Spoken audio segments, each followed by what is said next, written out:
Okay, part one of our series, നമ്മൾ face ചെയ്ത സിറ്റുവേഷൻസും കാര്യങ്ങളും എക്സ്പീരിയൻസ്, നമ്മുടെ ഒരു സെറ്റ് ഓഫ് എക്സ്പീരിയൻസും ടൈപ്പ് ഓഫ് ക്ലയൻസും അതിന് നമ്മളെടുത്ത കുറച്ച് സ്റ്റെപ്സും കാര്യങ്ങളൊക്കെ എക്സ്പ്ലെയിൻ ചെയ്തു.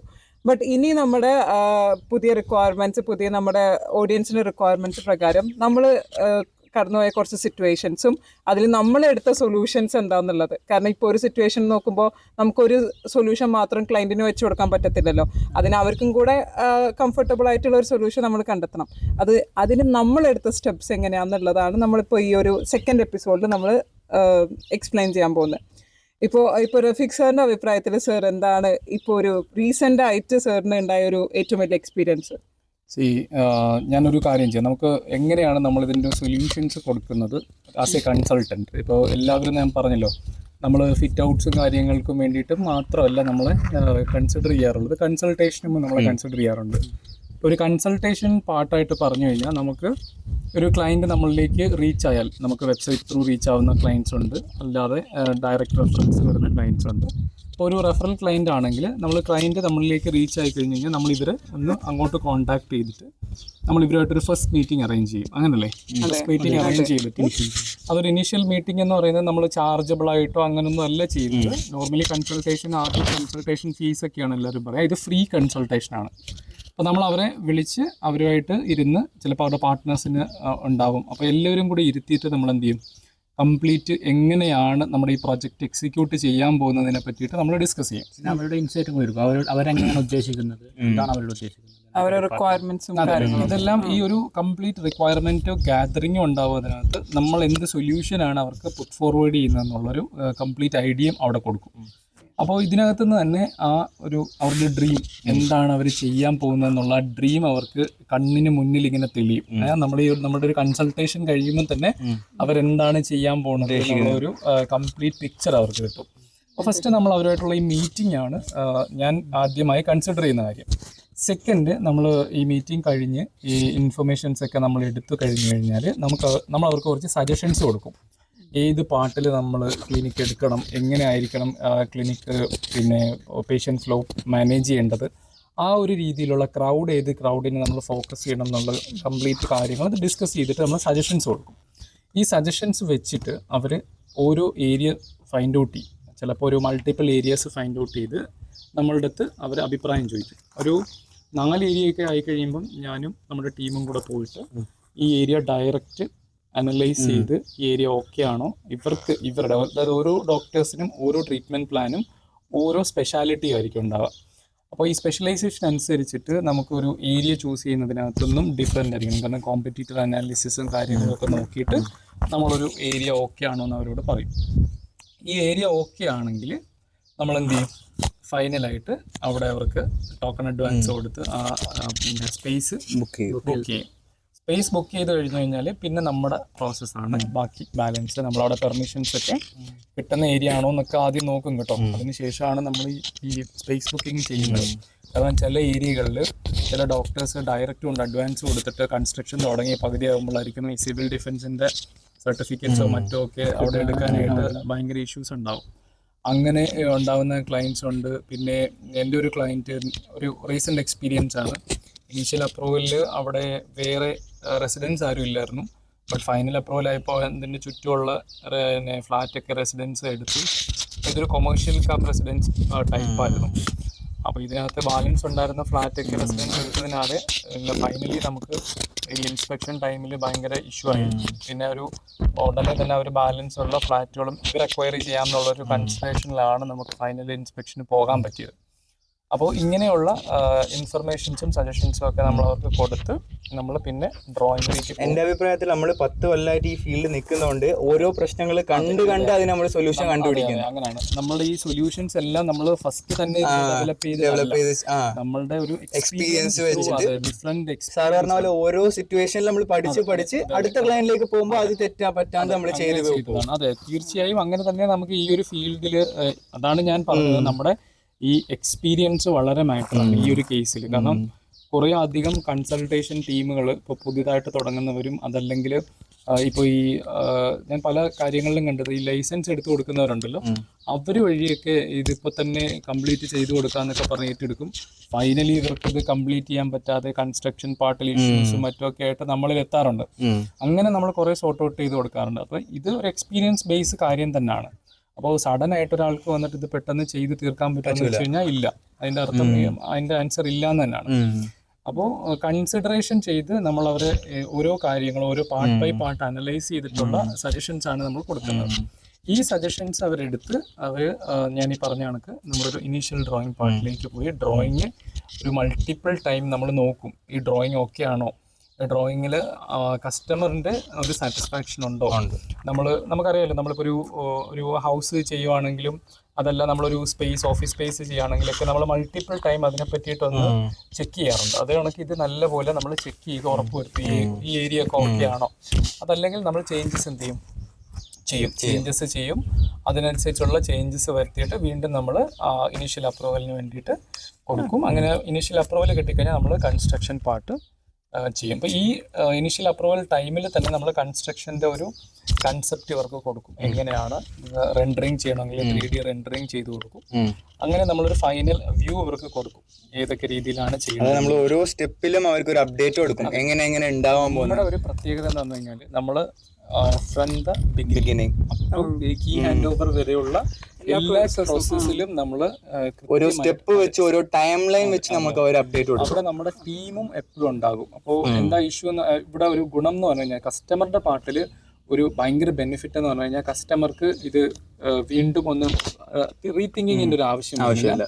എപ്പോഴും നമ്മളിവർ അപ്ഡേറ്റഡ് ആയിരിക്കും. അപ്ഡേറ്റഡ് ആകുന്നത് കൊണ്ട് കസ്റ്റമർ വളരെ സാറ്റിസ്ഫൈഡ് ആയിരിക്കും ഒരു കൺസ്ട്രക്ഷൻ പാർട്ടിൽ.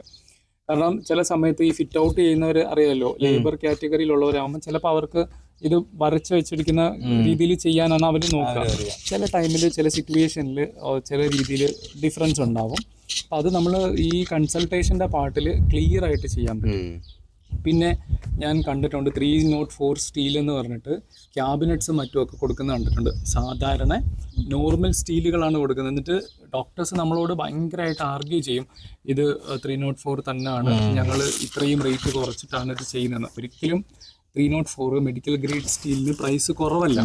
അങ്ങനെ കുറേ കൺസിഡറേഷൻസും സജഷൻസും നമ്മുടെ പാർട്ടിൽ വരും. ജസാറിന് ഇപ്പോൾ ലാസ്റ്റ് ഒരു ക്ലിനിക്കിൽ പോയപ്പോൾ നമ്മൾ ക്യാബിനറ്റ് ചെയ്തിരിക്കുന്നത്, സ്റ്റെറിലൈസേഷൻ ക്യാബിനറ്റ് ചെയ്തിരിക്കുന്നത് കംപ്ലീറ്റ് നോർമൽ കിച്ചൺ ക്യാബിനറ്റ്സിന്റെ കിച്ചണിന്റെ സ്റ്റെയിൻലെസ് സ്റ്റീൽ യൂസ് ചെയ്തിരിക്കുകയാണ്. 304 ആണെന്ന് പറഞ്ഞാൽ മെഡിക്കൽ ഗ്രേഡ് ആണെന്ന് പറഞ്ഞിട്ടാണ് ചെയ്തിരിക്കുന്നത്. നമുക്ക് യൂസ് ചെയ്യാൻ പാടില്ലല്ലോ. ഇല്ല, ആക്ച്വലി അത് പാടില്ല.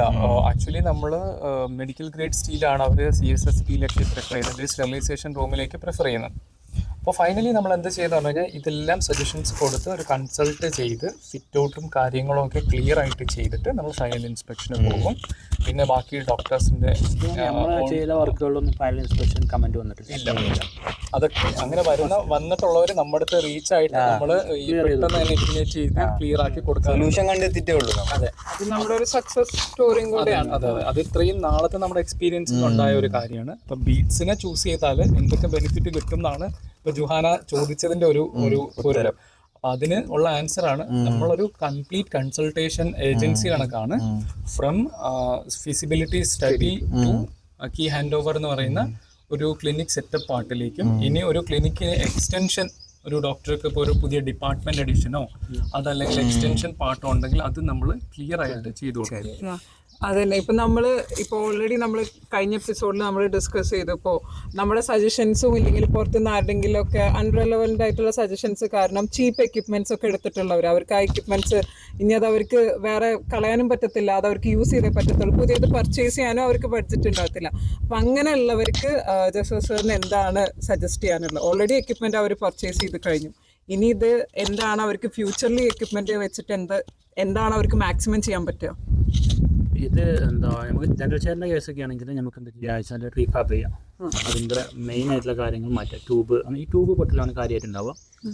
അങ്ങനത്തെ ഇഷ്യൂകൾ റീഫാബ് ചെയ്ത് ട്യൂബുകൾ മാറ്റുക. ഇതാണ് ഒന്നാമത്. പിന്നെ പെയ്ഡ് ആയത് നമുക്കൊന്നും ചെയ്യാൻ കഴിയില്ല. പെയ്ഡ് ആയത് അതുപോലെ തന്നെ കണ്ടിന്യൂ ചെയ്യാൻ കഴിയുള്ളൂ. പിന്നെ അവർ എത്രയും പെട്ടെന്ന് ബ്രേക്ക് ചെയ്യാനാവും. ആ ബ്രേക്കിന് ആവിന് ചൂടനെ എന്ത് ചെയ്യുക, പിന്നെ ഇപ്പോൾ ജുഹാന ചോദിച്ചതിനകത്ത് വേറൊരു ക്വസ്റ്റ്യൻ കൂടെ മുമ്പ് ക്ലിനിക്കിന് ഇഷ്ടമുള്ള കണക്ക് എവിടെ നിന്നെങ്കിലും ഏതെങ്കിലും പർച്ചേസ് ചെയ്യാറുണ്ട്. ഇപ്പോൾ അങ്ങനെ പറ്റില്ല. കാരണം ലാസ്റ്റ് ജനുവരിയിൽ വന്ന ഡിസംബറിലാണ് സർക്കുലർ വന്നത്. എല്ലാ എക്യുപ്മെന്റും ക്ലാസിഫൈഡ് ആയിട്ടായിരിക്കണം. അപ്പോൾ ക്ലാസിഫിക്കേഷന് സർട്ടൻ റൂൾസ് ഉണ്ട്. MOH അപ്രൂവ്ഡ് കമ്പനി ആയിരിക്കണം, MOH അപ്രൂവ്ഡ് ഡ്രഗ് സ്റ്റോർ ഉണ്ടായിരിക്കണം, കമ്പനിയിൽ MOH അപ്രൂവ്ഡ് ആയിട്ടുള്ള ഒരു ബയോമെഡിക്കൽ എഞ്ചിനീയർ മൾട്ടിപ്പിൾ സപ്ലയറുടെ വെൻഡേഴ്സിന്റെ എടുത്തിട്ടുള്ള ഡോക്ടേഴ്സ് നമ്മളെ അപ്രോച്ച് ചെയ്യാറുണ്ട് ഞങ്ങളുടെ ക്ലാസിഫിക്കേഷൻ സർട്ടിഫിക്കറ്റ് ചോദിച്ചിട്ട്. അപ്പൊ നമുക്കത് കൊടുക്കാൻ സാധ്യമല്ല. കാരണം ആ പ്രോഡക്റ്റ് നമ്മുടെ അണ്ടറിലല്ല ക്ലാസിഫൈ ചെയ്തിരിക്കുന്നത്. നമ്മളുടെ അണ്ടറിൽ ക്ലാസിഫൈ ചെയ്തിട്ടുള്ള പ്രോഡക്റ്റിന്റെ ഡീറ്റെയിലിംഗ് നമുക്ക് ചെയ്യാൻ പറ്റും. അപ്പൊ നമ്മളിൽ നിന്നും തന്നെ അത് പർച്ചേസ് ചെയ്യേണ്ടി വരും. അതാണ് അതിനകത്ത് വരുന്ന. അല്ല, ഇപ്പൊ ഇടയ്ക്ക് ഭയങ്കര സ്ട്രിക്റ്റ് ആയിരുന്നു. ഞാൻ കുറെ സ്റ്റോറീസ് കേൾക്കുന്നുണ്ട് MOH ഇങ്ങനെ ഫൈൻ അടിക്കുന്നതിന്റെ. എല്ലാരും ഭയങ്കര പേടിച്ചിട്ടായിരിക്കുന്നത്. കാരണം ഫൈൻ കൊടുക്കുന്നതെന്ന് പറഞ്ഞു കഴിഞ്ഞാൽ എപ്പോഴും നമ്മള് കംപ്ലൈന്റ്സ് എന്ന് പറയുന്നത് റെഗുലേറ്ററി കംപ്ലൈന്റ്സ് എന്ന് പറയുന്നത് നമുക്ക് എക്സ്ക്യൂസ് എടുക്കാൻ പറ്റുന്ന അതല്ല. അപ്പൊ റെഗുലേറ്ററി കംപ്ലൈന്റ്സിന് നമ്മൾ സ്ട്രിക്റ്റ് ആയിട്ട് അഡ്ഹയർ ചെയ്യണം. പ്രത്യേകിച്ച് UAE കാര്യമാണ്. അപ്പോൾ ഏത് എക്യുപ്മെന്റ്സ് ആണെങ്കിലും നമ്മൾ വാങ്ങുകയാണെങ്കിൽ അതിന് ക്ലാസിഫൈഡ് ആയിട്ടുള്ള പ്രോഡക്ട്സ് വാങ്ങാനായിട്ട് ശ്രമിക്കാം. ക്ലാസിഫൈഡ് ആയിട്ടുള്ള പ്രോഡക്റ്റ് നമുക്ക് ചീപ്പർ കോസ്റ്റിൽ കിട്ടണമെന്ന് നിർബന്ധം പിടിക്കാൻ പറ്റില്ല. കാരണം ക്ലാസിഫിക്കേഷൻ എന്ന് പറയുന്നതും MOH രജിസ്ട്രേഷൻ എന്ന് പറയുന്നതും ഒക്കെ ഒരു കോസ്റ്റ് ആയിട്ടുള്ള കളക്ഷൻ ആയിട്ടുള്ള ഒരു പാർട്ടാണ്. അപ്പോൾ അതിന്റെ കോസ്റ്റ് എന്താണേലും എക്യുപ്മെന്റ്സിൽ വരും അല്ലേ. കാരണം എക്യുപ്മെന്റ്സ് അത്രയും സ്റ്റാൻഡേർഡൈസ് ആയിരിക്കും, സർട്ടിഫൈഡ് ആയിരിക്കും. ഈ സർട്ടിഫൈഡിന്റെ കൂടെ നമ്മൾ ഇവിടെ ലോക്കലായിട്ട് വീണ്ടും ഒരു സർട്ടിഫിക്കേഷൻ അപ്ലൈ ചെയ്യണം. അപ്പൊ അതിന്റെ കോസ്റ്റ് ഉണ്ട്. അപ്പൊ ഈ കോസ്റ്റ് എന്താണെങ്കിലും ഒരാളും ഫ്രീ ആയിട്ട് ചോദിച്ചിട്ട് കൊടുക്കാൻ ആർക്കും പറ്റില്ല. അല്ല, അതുകൊണ്ട് മാത്രമല്ല ഈ ചീപ്പ് ചെയർസിനും ഈ പ്രൊഡക്ഷനൊന്നും ഈ സർട്ടിഫിക്കേഷൻ ഇല്ലാത്ത കിട്ടില്ല. പിന്നെ ഞാനൊരു 2-3 ക്ലിനിക്കിൽ നിന്ന് എനിക്ക് എൻ്റെ ഒരു എക്സ്പീരിയൻസിൽ, അത് ജസാറു പറയുന്നതായിരിക്കും കൂടുതൽ നല്ലത്, ഡെന്റൽ ചെയർസിന് കൂടുതലായിട്ടുള്ള പ്രോബ്ലംസ് ഇൻസ്റ്റാൾ ചെയ്യും. ഇവർ പറയുന്നത് ഞാനൊരു ക്ലിനിക്ക് തുടങ്ങിയാൽ ഒരു 6-7 മന്ത്സിനുള്ളിൽ ഞാനിത് മാറ്റും എന്നാ പറയാം. ഇപ്പോൾ ഡോക്ടേഴ്സിനോട് നമ്മൾ പറയുന്നത് ഡോക്ടർ ഈ ചെയർ എടുക്കണ്ട, പുതിയൊരു ചെയർ എടുക്കും, നല്ലൊരു ചെയർ നമുക്ക് ഈ ഒരു റേറ്റിൽ MOH ക്ലാസിഫൈഡ് ആയിട്ടുള്ള ആ ഒരു പ്രോഡക്റ്റ് നമുക്ക് തരാൻ തുടങ്ങാൻ. ചില ഡോക്ടേഴ്സ് പറയില്ല, ഞങ്ങൾ ഈ പ്രോഡക്റ്റിലേക്ക് മാത്രമേ പോകുള്ളൂ എന്ന് പറയും. അത് ജുഹാനയ്ക്ക് ഇപ്പം പല മീറ്റിങ്ങിൽ പോയപ്പോൾ നമുക്കുണ്ടായ അനുഭവമാണ്. അത് അവര് ഒരു ഷോർട്ട് ടൈം ഗോൾ വെച്ചിട്ട് കാണുന്നോണ്ടാവണായിരിക്കും. അതെ, പക്ഷെ അത് വർക്ക്ഔട്ട് ആവത്തില്ല.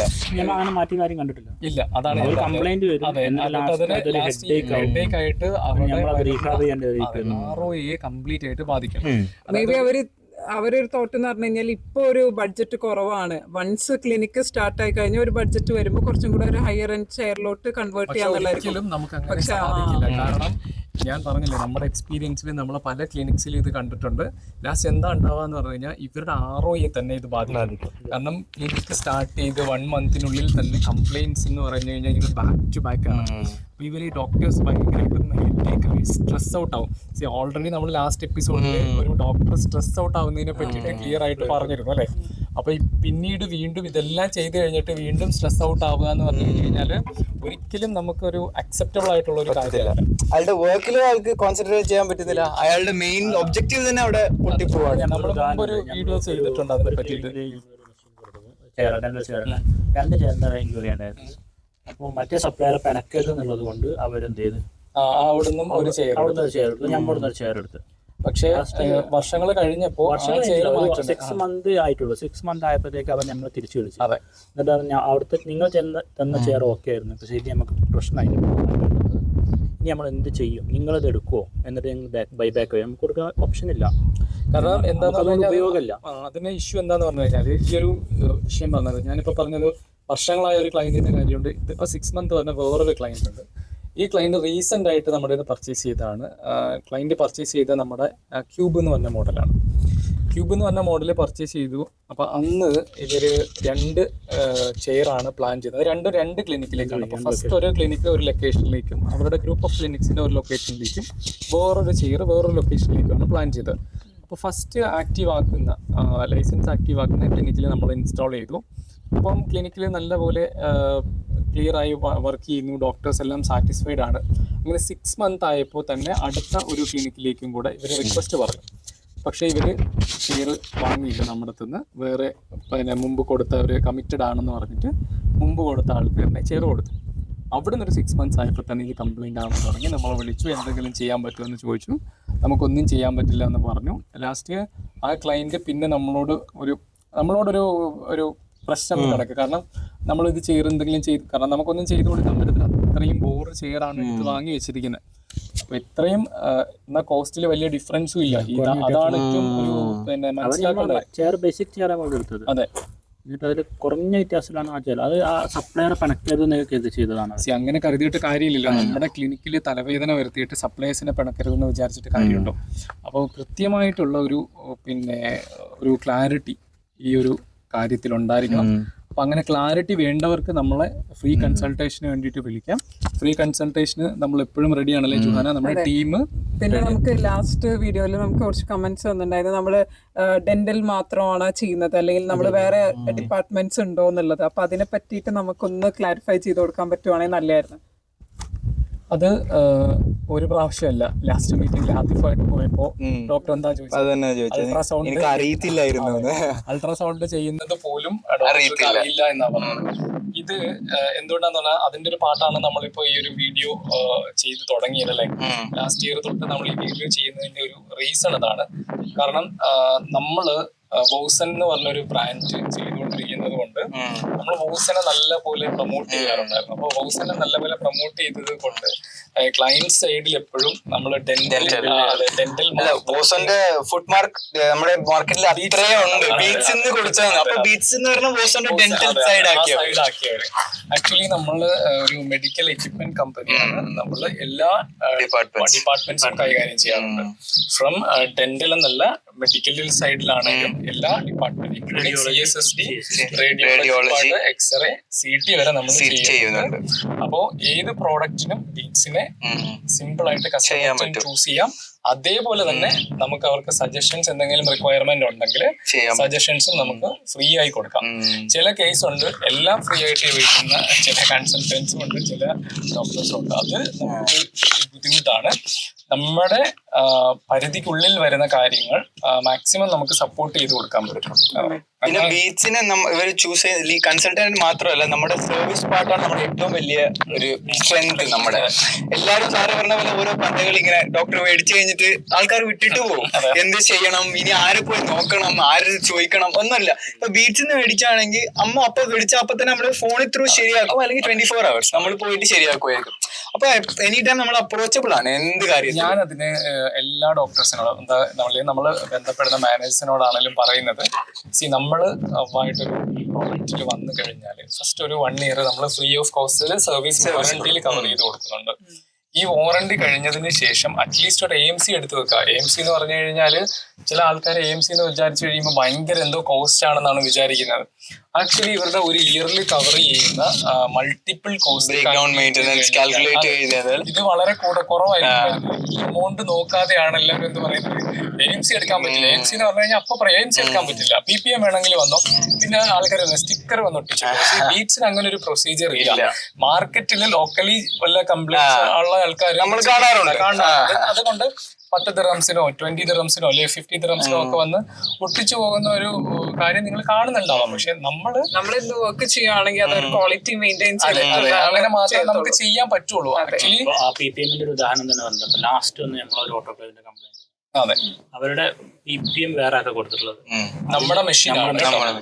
ഒരു കൊല്ലം കഴിഞ്ഞാണ് കംപ്ലൈന്റ് വന്നുകൊണ്ട് കസ്റ്റമർ വിളിച്ചു പോയി നോക്കിയപ്പോൾ അവർ PPM ചെയ്ത് ഒന്നും പ്രോപ്പർ അല്ല, അവർ ജസ്റ്റ് സ്റ്റിക്കർ ഒട്ടിച്ച് പോയി. അതുമല്ല, ഇവരടുത്ത് പറഞ്ഞിട്ട് ഇവരൊരു ഓത്തറൈസ്ഡ് സർവീസ് സപ്പോർട്ടർ ആണെന്ന് പറഞ്ഞ് ചെയ്തിട്ട് അതിന്റെ ഡോറ് ക്ലോസ് ചെയ്തിരിക്കുന്നത് അല്ലെങ്കിൽ ഡോർ അഡ്ജസ്റ്റ് ചെയ്തിരിക്കുന്നതൊക്കെ നമ്മുടെ മെഷീൻ 15 years ആയിട്ട് യൂസ് ചെയ്തതിന്റെ പല മെഷീൻസും നമ്മളുടെ ഓഫീസിലും അതിന്റെ റെക്കോർഡ്സ് നമ്മളുടെ കയ്യിൽ ഇരിക്കുമ്പോഴാണ് 1 year ആയിട്ട് ചില ക്ലിനിക്കിൽ യൂസർ ഇഷ്യൂസ് നമ്മളുടെ അടുത്ത് പറയും. അപ്പൊ യൂസർ ഇഷ്യൂസ് വരാതിരിക്കാനായിട്ട് ഏറ്റവും ഇമ്പോർട്ടന്റ് ആയിട്ടുള്ള കാര്യം ഏത് ബ്രാൻഡിൽ നിന്നാണോ കമ്പനിയിൽ നിന്നാണോ നമ്മളത് വാങ്ങിയിരിക്കുന്നത് അവിടെ തന്നെ അതിന്റെ AMC നമ്മുടെ എഞ്ചിനീയേഴ്സ് ഇതിന് ട്രെയിൻഡ് ആണ്. അപ്പോൾ ഏത് പ്രോഡക്റ്റ് കിട്ടിയാലും നമ്മൾ ട്രെയിൻഡ് ആയിട്ടുള്ള എഞ്ചിനീയേഴ്സ് അത് കൃത്യമായിട്ട് ഹാൻഡിൽ ചെയ്യും. അപ്പോൾ ഒന്നില്ലെങ്കിൽ അങ്ങനെയുള്ള കമ്പനീസിനെ തേർഡ് പാർട്ടീസിനെ ചൂസ് ചെയ്യാം. നിങ്ങളൊരു കമ്പനിയെ AMCക്കോ PPMനോ ചൂസ് ചെയ്യുന്നുണ്ടെങ്കിൽ make sure they could able to handle all the related service issues. ഈ ബ്രേക്ക് ഡൗൺ ഇഷ്യൂസ് മാക്സിമം കംപ്ലൈൻസും കൈകാര്യം ചെയ്യാൻ പറ്റുന്ന ഒരു കമ്പനിനെയാണ് നിങ്ങൾ ചൂസ് ചെയ്യുന്നതെങ്കിൽ നിങ്ങൾ സ്ട്രെസ് ഫ്രീ ആണ്, നിങ്ങൾക്ക് സൂപ്പർ ആയിട്ട് വർക്ക് ചെയ്ത് പോവാം. നിങ്ങളുടെ ടൈം കൺസ്യൂഷൻ വളരെ കുറവാണ്. ഈ വേണ്ടാത്ത കാര്യങ്ങൾക്ക് വേണ്ടിയിട്ടുള്ള നിങ്ങളുടെ ടൈം, അത് ടൈം ഈസ് മണി. അപ്പൊ അത് നിങ്ങൾക്ക് ഫ്രീ ആയിട്ട് കിട്ടും. അതല്ലാതെ നിങ്ങൾ ഇതിന് സ്ട്രെസ് ഔട്ട് ആയിട്ട് നൈറ്റ് ടൈമിലും ഒക്കെ ഇങ്ങനെ വിളിച്ചുകൊണ്ടിരിക്കുന്ന ഒരു പരിപാടിയുണ്ട്. ഒന്ന് വന്ന് റെഡിയാക്കി തരുമോ, ഒരു ഫ്രീലാൻസ്. ലാസ്റ്റ് വീക്ക് ജസാറിന് ഒരു കോൾ വന്നതാണ്. നമ്മുടെ ഒരു മുമ്പ് നമ്മൾ സർവീസ് ചെയ്തിരുന്ന സിസ്റ്റർ വേറൊരു ക്ലിനിക്കിലേക്ക് മാറി. അപ്പോൾ ആ ക്ലിനിക്കിൽ ഒരു ഫ്രീലാൻസ് പയ്യൻ വന്ന് സർവീസ് ചെയ്തുകൊണ്ടിരുന്നതാണ്. അവൻ നാട്ടിൽ പോയി ഒരു ഓർ സിറ്റുവേഷൻ ആയിട്ട് അവിടെ കുടുങ്ങി, തിരിച്ചു വരാൻ പറ്റുന്നില്ല. അപ്പോൾ നിങ്ങൾ വന്ന് സർവീസ് ചെയ്തു തരുമെന്ന്. അപ്പൊ ഞാൻ നോക്കിയപ്പോൾ ഉണ്ടായ കാര്യം എന്ന് പറഞ്ഞു കഴിഞ്ഞാൽ, ഈ പയ്യൻ അവിടെ കുറെ നാളായിട്ട് ഇതുപോലെ ഫ്രീലാൻസ് സർവീസ് ചെയ്തുകൊണ്ടിരിക്കുകയാണ്. ഫ്രീലാൻസ് സർവീസ് ചെയ്യുന്ന ഒരാൾക്ക് ഒരിക്കലും എന്ത് ചെയ്യാൻ പറ്റില്ല, സർവീസ് റിപ്പോർട്ട് പ്രോപ്പറായിട്ട് റൈസ് ചെയ്യാൻ പറ്റില്ല. ഒരു കമ്പനി ഉണ്ടാവില്ല. ജസ്റ്റ് എന്തെങ്കിലും ഒക്കെ അയാൾ ചെയ്തു വെച്ച് പോകും. ഇനി ഇവർക്ക് ഒരു ഭയങ്കരമായിട്ട് ഒരു ഫൈനാൻഷ്യൽ ലോസ് ഉണ്ടാക്കി കഴിഞ്ഞാൽ ഇവർക്ക് ക്ലെയിം ചെയ്യാൻ പറ്റില്ല. അപ്പോൾ ഒരു വളരെ ഷോർട്ട് ടൈമിലായിട്ടുള്ള ഒരു ബെനിഫിറ്റിന് വേണ്ടിയിട്ട്, അതെ വളരെ ഷോർട്ട് ടൈം ആയിട്ടുള്ള ഒരു ബെനിഫിറ്റിന് വേണ്ടിയിട്ട് ഭയങ്കര വലിയൊരു ലോസ് ഉണ്ടാക്കാനാണ് ഇങ്ങനെ ഫ്രീലാൻസേഴ്സിനെയൊക്കെ ചൂസ് ചെയ്തിട്ട് ചെയ്യുമ്പം ഇവർക്ക് ഉണ്ടാവുന്നത്. ഇതൊക്കെ ഡോക്ടേഴ്സ് ആണ് ആക്ച്വലി മനസ്സിലാക്കുന്നത്. ഓക്കെ, അപ്പൊ എല്ലാവർക്കും ഇപ്പൊ ബീറ്റ്സ് എന്താന്ന് പറഞ്ഞ ഒരു കംപ്ലീറ്റ് ഐഡിയ കിട്ടിയെന്ന് തോന്നുന്നു. അതായത് ആദ്യം കൺസൾട്ടന്റ് തൊട്ട് മെഡിക്കൽ എക്യുപ്മെന്റ് എല്ലാ ഡിപ്പാർട്ട്മെന്റ് കവറേജും, പിന്നെ സർവീസിന്റെ കാര്യവും ഫൈനൽ. അതായത് ഒരു ക്ലിനിക്ക് തുടങ്ങി അത് ലൈക് പൂട്ടുന്നവരെ, പൂട്ടുന്നല്ല, I mean to the end of it നമ്മൾ ഉണ്ടാവും. അത്രേ ഉള്ളൂ. അതാണ് നമ്മൾ A to Z കവർ ചെയ്യുന്നത്. ഏത് തരം വേറെ ഒരു ചില ക്ലയൻസ് നമ്മളോട്, അതിപ്പോ ആഫ്രിക്കൻ ഡോക്ടേഴ്സ് ആണ് നമ്മളോട് കൂടുതൽ ചോദിക്കാറുള്ളത്. ചില ആൾക്കാർ റീഫർബിഷ്ഡ് എക്യുപ്മെന്റ്സ് ഇവിടെ ലോക്കലി ചൂസ് ചെയ്യും. അപ്പോൾ നമ്മളെ വിളിച്ചിട്ട് അവര് ഈ എക്യുപ്മെന്റ്സ് ഇങ്ങനെ ഉണ്ട്, അതിനൊരു ഫീസ് നമുക്ക് തന്നിട്ട് ആ എക്യുപ്മെന്റിന്റെ ക്വാളിറ്റി അതല്ലെങ്കിൽ അതിന്റെ കണ്ടീഷൻ ചെക്ക് ചെയ്തിട്ട് അതിന് കണ്ടീഷൻസ് ഓക്കെ ആണെങ്കിൽ നമ്മളത് അവർക്ക് സർട്ടിഫൈ ചെയ്ത് കൊടുക്കാറുണ്ട് ഇത് ഓക്കെ ആണെന്നുള്ളത്. അങ്ങനെ ഒരു സർവീസും കൂടെ ഫൈനലി നമ്മൾ ചെയ്യുന്നുണ്ട്. അപ്പോൾ beats not only in trading, medical ഉണ്ട്, ഡെന്റൽ കംപ്ലീറ്റ് ഉണ്ട്, ലബോറട്ടറി ഉണ്ട്, ഡെർമ ഉണ്ട്, നമ്മൾ ചെയ്യുന്ന റേഡിയോളജി ഉണ്ട്, CCST ഡിപ്പാർട്ട്മെന്റ്സ് ഉണ്ട്. അത് കൂടാതെ കംപ്ലീറ്റ് എൻറ്റയർ സർവീസ് സ്റ്റേഷൻ കാര്യങ്ങളുണ്ട്. നമുക്ക് ഓൺ സർവീസ് സ്റ്റേഷൻ ഉണ്ട്, നമുക്ക് സർവീസ് വിങ് ഉണ്ട് സെപ്പറേറ്റ് ആയിട്ട്. അപ്പൊ ഇത് ഇത്രയും കാര്യം കൈകാര്യം ചെയ്യാൻ പറ്റുന്ന ഒരു, എനിക്ക് തോന്നുന്നു നമ്മുടെ സൈഡിൽ ഇപ്പോൾ ഒരു കോമ്പറ്റീറ്റർ അനാലിസിസ് ചെയ്യുമ്പോൾ എല്ലാ കാര്യങ്ങളും കവർ ചെയ്യുന്നത് ഏകദേശം 1-2 കമ്പനീസ് ഉണ്ടാവുക. അതിലൊന്ന് നമ്മൾ തന്നെയാണ്. അപ്പൊ അതിൽ നമുക്ക് പ്രൗഡ്. നമ്മളെപ്പോലെ ഒരു സജഷൻ ക്ലിയർ കട്ട് ആയിട്ട് മുന്നോട്ട് വെച്ച് കൊടുക്കാൻ പറ്റുന്ന ഒരു company I don't think so currently ഇല്ല എന്നുള്ളത്. നമുക്കും കുറെ പോസിറ്റീവ് ഫീഡ്ബാക്സ് അങ്ങനെ കിട്ടിയിട്ടുണ്ട്. കാരണം പുതിയതായിട്ടൊക്കെ ആൾക്കാർ ചെയ്യുമ്പോൾ അവർക്ക് അറിയത്തില്ല എന്താണ് എങ്ങനെയാണെന്ന്. അവരും ഒരു സജഷന് വേണ്ടിയിട്ട് കിട്ടിയാൽ കൊള്ളാമെന്ന് ഒരു മൈൻഡ് സെറ്റിലുള്ള ആൾക്കാരായിരിക്കും. പക്ഷെ അത് ചിലപ്പോൾ അവർക്ക് ഓപ്പൺ ആയി പറയാനുള്ള സിറ്റുവേഷൻ ആയിരിക്കത്തില്ല. അപ്പൊ നമ്മൾ അവരെ കുറച്ച് ഹെൽപ്പ് ചെയ്യുകയാണെന്നുണ്ടെങ്കിൽ അവർക്കും കുറച്ചും കൂടെ ഐഡിയാസ് ആവും. പിന്നെ എന്തെങ്കിലും ഫ്യൂച്ചറിൽ അവർ വേറെ വർക്ക് ചെയ്യുകയാണെന്നുണ്ടെങ്കിൽ അത് ഈ സെയിം ഐഡിയാസ് അവർക്ക് അവിടെ അപ്ലൈ ചെയ്യാൻ പറ്റും. അപ്പൊ നമുക്ക് അങ്ങനെ കുറെ പോസിറ്റീവ് ഫീഡ്ബാക്സ് കിട്ടിയിട്ടുണ്ട് നമ്മുടെ എക്യുപ്മെന്റ് ചൂസ് ചെയ്യാൻ കാരണം നമ്മുടെ സജഷൻസ് ആണെന്നുള്ളത്. ഈവൻ ഇപ്പൊ നമ്മുടെ എക്യുപ്മെന്റ് പ്രൊമോട്ട് ചെയ്യുന്നതിനേക്കാളും അവർക്ക് ഏതാണ് ബെസ്റ്റ് അല്ലെങ്കിൽ അവർക്ക് ഏതാണ് നല്ലത് നമ്മൾ സൊല്യൂഷൻ ഓറിയന്റഡ് ആയിട്ടാണ് നമ്മൾ കാര്യങ്ങൾ ചെയ്യുന്നത്. അതാണ് ഏറ്റവും ബീറ്റ്സിന്റെ ഏറ്റവും വലിയ ബെനിഫിറ്റ് എന്ന് പറയുന്നത് സൊല്യൂഷൻ ഓറിയന്റഡ് ആണ്. Biomedical engineers association for technical solutions. അപ്പോൾ ഈ biomedical engineers association for technical solution എന്ന് പറയുന്നത് നമ്മുടെ ബീറ്റ്സ് കംപ്ലീറ്റ്ലി ഒരു സൊല്യൂഷൻ പ്രൊവൈഡിങ് കമ്പനിയാണ്. അത് നമ്മുടെ കോർ വാല്യൂല് നമ്മൾ ചെയ്യുന്ന 131 റൂളിന്റെ നമ്മള് എല്ലാ എംപ്ലോയീസിനും നമ്മുടെ കോർ വാല്യൂ ആയിട്ട് പഠിപ്പിച്ചു നമ്മൾ ട്രെയിൻഡ് ആണ്, നമ്മുടെ എംപ്ലോയീസ് ട്രെയിൻഡ് ആണ്. നമ്മുടെ കമ്പനിയുടെ കോർ വാല്യൂസ് അതാണ്, നമ്മളുടെ ഒരു അബ്രിവിയേഷനും അതാണ്. അപ്പൊ ബീറ്റ്സിനെ ചൂസ് ചെയ്ത് കഴിഞ്ഞു കഴിഞ്ഞാൽ ഏതാണ്ട് പെയിൻലെസ് ആയിട്ട് ഡോക്ടേഴ്സിന് ക്ലിനിക്ക് സ്റ്റാർട്ട് ചെയ്യാൻ പറ്റും എന്നുള്ളതാണ്. കോസ്റ്റ് എഫക്റ്റീവ് ആയിട്ടും പറ്റും.